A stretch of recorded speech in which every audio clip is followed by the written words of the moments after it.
Welcome back to the channel, military history enthusiasts. Today we're tackling one of the most fascinating hypothetical matchups across time. What would happen if a single modern Navy SEAL platoon faced off against an entire Roman legion? This classic modern warriors versus ancient army scenario has captivated imaginations for years. So let's break it down with some military analysis. First, let's establish what we're working with. A standard Navy SEAL platoon consists of 16 to 20 special operators, divided into two squads. Some of the most extensively trained warriors in human history. Approximately 6 to 9 months of training just to become a SEAL, plus years of specialized training. Each operator typically carries primary weapon, M4 carbine with 30-round magazines. Secondary weapon, Sig Sauer, P226 or Glock 19 pistol. Various grenades including fragmentation, flashbang, and smoke. Combat knives and other close-quarters weapons. Body armor capable of stopping arrows and swords with ease. Night vision equipment. Communication devices. Limited ammunition supply, perhaps 300 to 500 rounds per operator. On the other side of our matchup, a full-strength Roman legion from the imperial era would number around 5,000 to 6,000 men, organized into 10 cohorts, each with 6 centuries of 80 men, trained in disciplined formation fighting. Equipment typically included the gladius short sword as primary weapon, pilum javelin for initial volleys, scutum large shield, lorica segmentata segmented armor, or lorica hamata chainmail, galea helmet, no protection against gunfire, no concept of modern weapons or tactics. For this hypothetical battle, let's establish some parameters. Open battlefield encounter. Standard equipment for both sides. SEALs have their typical loadout but no vehicle support, air support, or artillery. No resupply available for either side. Roman legion at full strength with standard imperial era equipment and tactics. Battle takes place during daylight hours. The first phase of this confrontation would be utterly devastating for the Romans. Let's analyze why. The effective range of a skilled operator with an M4 carbine is around 300 to 500 meters. Roman formations, designed for close-quarters combat, would be decimated before they could close to their effective combat range, essentially arm's length with their gladius. A disciplined SEAL team would establish firing positions and engage the Roman formation with coordinated fire.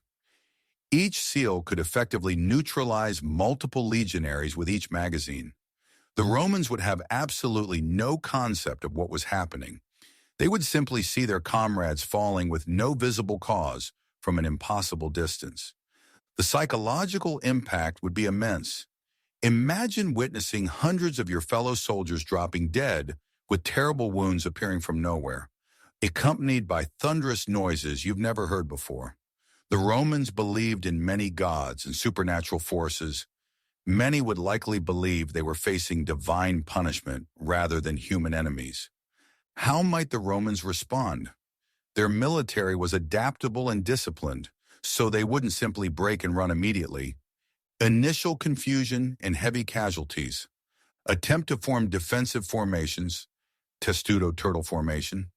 Trial of different tactics, perhaps spreading out or attempting to flank the unseen enemy. Eventually locating the source of fire through dust, kicked up, or muzzle flashes. The testudo formation, while impressive against arrows, would actually make the Romans easier targets for modern rifles. Concentrated masses of men would allow for more casualties per shot. Despite their overwhelming technological advantage, the SEALs face a serious problem. Ammunition. Let's do some math. 16 SEALs with approximately 400 rounds each equals 6,400 total rounds. Even with perfect shooting, one shot, one kill, they could neutralize at most approximately 6,400 Romans.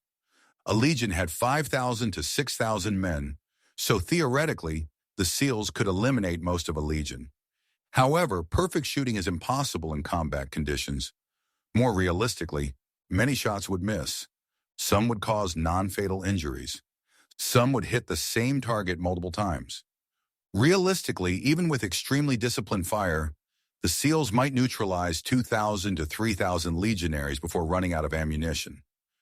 Once ammunition is depleted, or if the Romans manage to close distance, the battle dynamics shift dramatically. SEALs are trained in hand-to-hand combat, but not primarily for sustained melee against overwhelming numbers. Modern combat knives and empty rifles used as clubs would be effective against Roman equipment. Body armor would provide protection against Roman weapons. However, the sheer numerical advantage would eventually overwhelm the modern warriors. At this point, the outcome becomes less certain. The SEALs' superior training might allow each to defeat multiple legionaries in close combat, but eventually numbers would tell. Knowing they can't simply stand and fight the entire legion, a SEAL platoon would employ several tactics. Mobility. SEALs would remain highly mobile, never allowing the Romans to fix their position. Hit and run. Engage from distance. Relocate.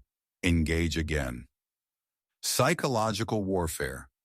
The thunderous noise, invisible death, and devastating wounds would create terror. Target leadership. Identifying and eliminating centurions and officers to disrupt command. Night operations. If the battle extends into darkness, night vision would give SEALs a massive advantage. The Romans weren't military masters for centuries without reason. They would adapt to numerical division, send forces in multiple directions to locate the enemy. Scatter formation. Abandon tight formations that make easy targets. Terrain utilization. Use any available cover to approach. Attrition strategy. Accept losses while closing the distance. So who would win this impossible matchup? The answer depends on the victory conditions. If the SEALs' objective is to eliminate the entire legion, they would ultimately fail due to ammunition constraints. If their objective is to force the legion to retreat or disperse, they would likely succeed. The psychological impact of facing an incomprehensible enemy who kills from beyond visual range would eventually break even Roman discipline.